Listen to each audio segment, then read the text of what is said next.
Hello and welcome back to my channel. Last week I did an educational video about the RIC scale, and today I wanted to take you through some example boulders and show you the RIC scale in action so that you can have a better understanding of how to implement it. The weather's been really nice here in Chattanooga, so I haven't been going to the gym quite as often, and the other week the gym hosted a youth competition. This included setting 50 new red point round boulders, so needless to say I had a lot of new climbs to get on, so I thought this would be a good opportunity to show you a wide variety of climbs and how I would rate the risk, intensity, and complexity of each of them. The climbs were numbered from 1 to 50, 1 being the easiest and 50, this white climb, being the hardest. I started with climb number 1, and because there were so many new climbs available, I just chose a handful of the red tag graded climbs to begin with, including this nice steep climb on the 50-degree wall.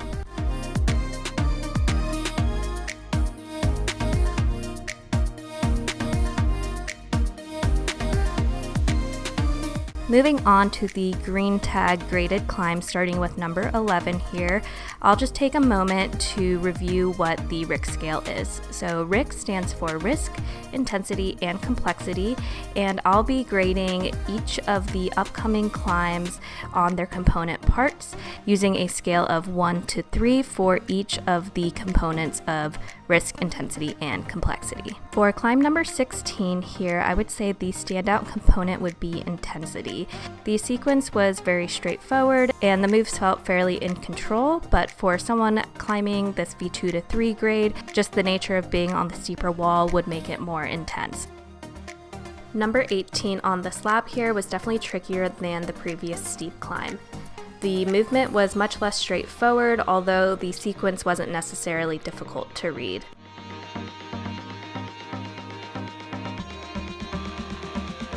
This last move introduced the component of risk because it was pretty committing to get all of my weight over onto the left foot, and as you can see, my right thumb popped off at the last second. So not only was the move committing, but it also forced an error.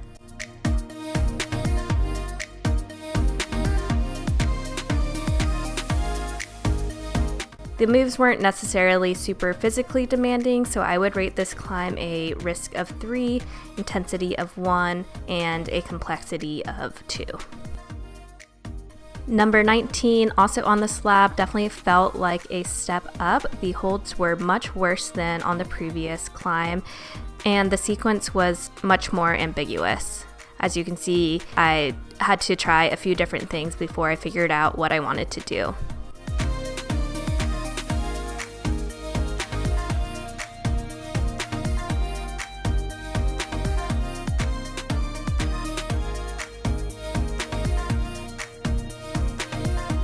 The moves didn't necessarily feel risky, they were pretty small and in control. So I would say this was a complexity of 3, an intensity of 2, and a risk of 1. Moving up into the next grade bracket at climb number 21. This one was interesting in that the sequence wasn't necessarily tricky, but the movement did feel somewhat uncomfortable. The holds were definitely small.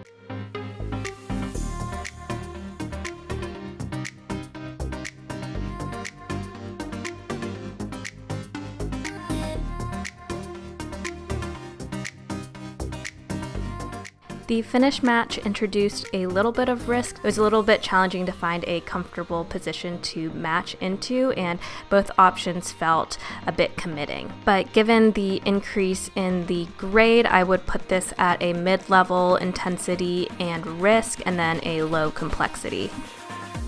This next climb gave me some trouble with this big move to the holds on the volume.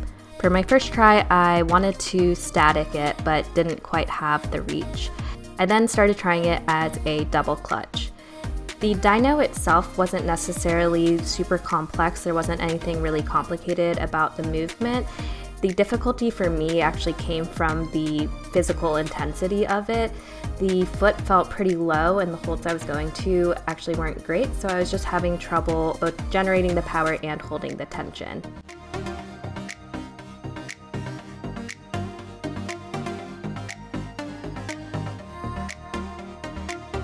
Then the rest of the climb was pretty straightforward.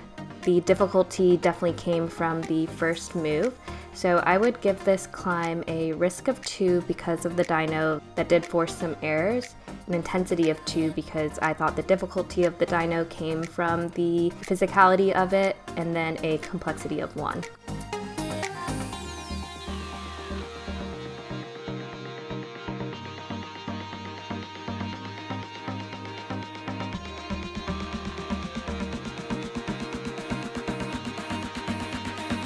The next climb was back over on the slab, and already the body positioning was much more complex. The holds that I was on actually have a somewhat slippery texture, and off the bat I had to figure out a way to fight a barn door.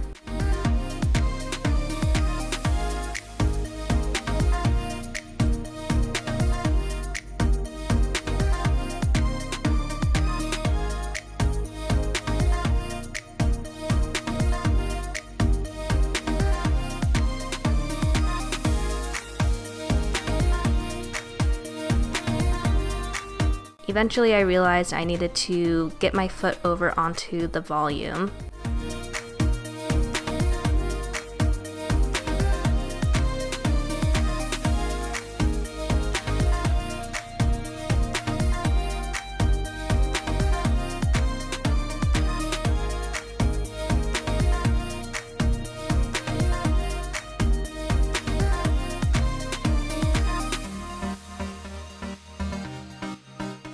This climb definitely required a lot of trust in the feet, and then this last move felt pretty risky to me. There's a gym on there and it's pretty hard to see.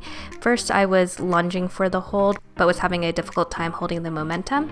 I would give this climb a complexity of 3 because it was difficult to read the exact body positions and figure out where to put the feet, and then a risk of 2 just given the trust needed in the feet as well as a somewhat spooky last move, and then an intensity of 1.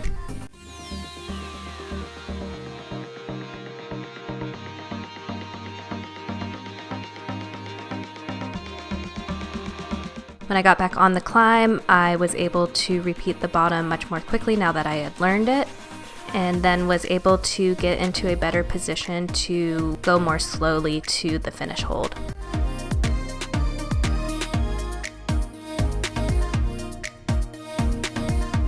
This next climb was the one I found most difficult of the climbs I did during this session. It started with a coordinated hand and foot move.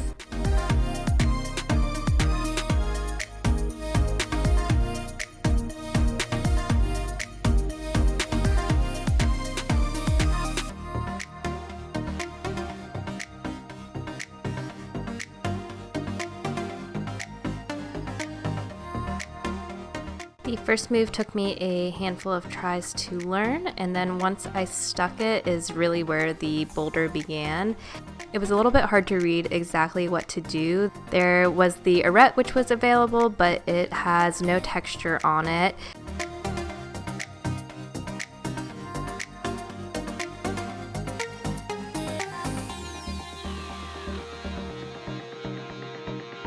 Using the volume as a foot felt pretty risky. It was fairly low profile and felt like my feet were going to slip, but because the handholds were so far away, I knew I did need to get stood up on the volume somehow.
I was finally able to find a position where the feet stayed while laying back on the arete and was finally able to get to an actual handhold. The rest of the climb didn't feel too bad. Because of the difficulty of finding the sequence, I would give it a complexity of 3.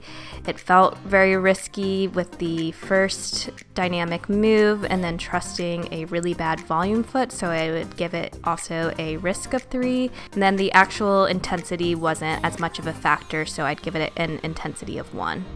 For number 25, we were back on the 50-degree wall. This one, I think, was again a pure intensity boulder. There wasn't anything too tricky about the sequence, and all of the moves felt pretty in control, so I would give this a risk of 1, an intensity of 3, and then a complexity of 1.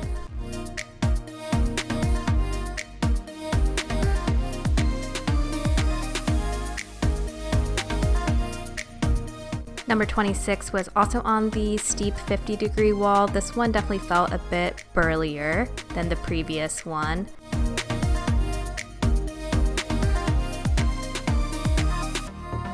And then for this lock-off move, there was actually a knee bar, which made the move a lot easier. I would say that would definitely require some route reading and just technical ability, knowing to look for and place the knee bar. So for this one, I would give it a risk of 1, an intensity of 3, and then a complexity of 2 just for that one technical requirement. Number 27 was on the vertical wall. This one was interesting in that it was a bit hard to read. I would say from the ground, I didn't know exactly how it would go. It was a type of climb where I kind of had to be on the wall to know how it felt and make decisions while I was up there. There was definitely some physicality to it. I definitely felt like it was somewhat shoulder intensive just with the presses. However, all of the moves were pretty in control. There was nothing super dynamic or risky feeling. So I'd give this climb a risk of 1, an intensity of 2, and a complexity of 2.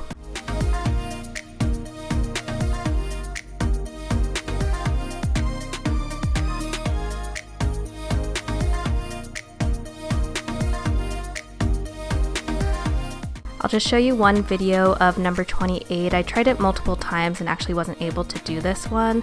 The beginning didn't feel bad. It was very straightforward. And then once I got stood up on the slab part of the wall, things got a lot harder to read and also just a lot riskier feeling.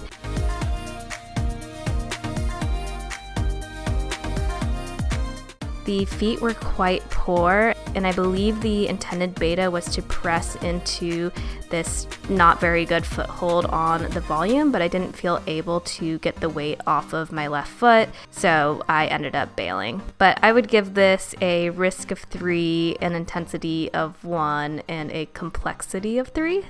Climb number 29 began with a coordination move.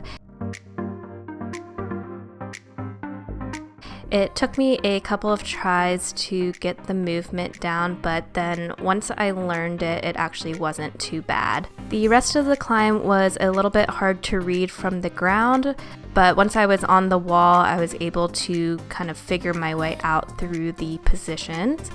And then the last move was a little bit committing as well. So I'd give this a risk of 2, an intensity of 1, and a complexity of 2.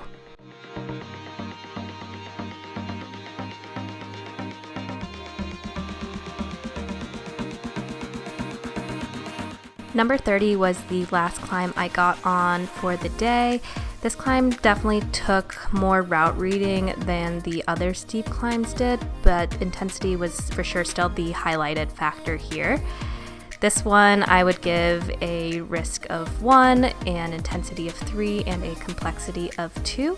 And if I were to review how I did on these different climbs, I would for sure say that risk would be my number one weakness and intensity being my number one strength. So this session definitely gave me some good information of some things that I can work on. So that's how I would personally rate these 13 different climbs using the RIC scale. I hope this was helpful. Definitely let me know if you have any questions about how to implement the RIC scale. Thank you so much for watching, and I'll see you next week.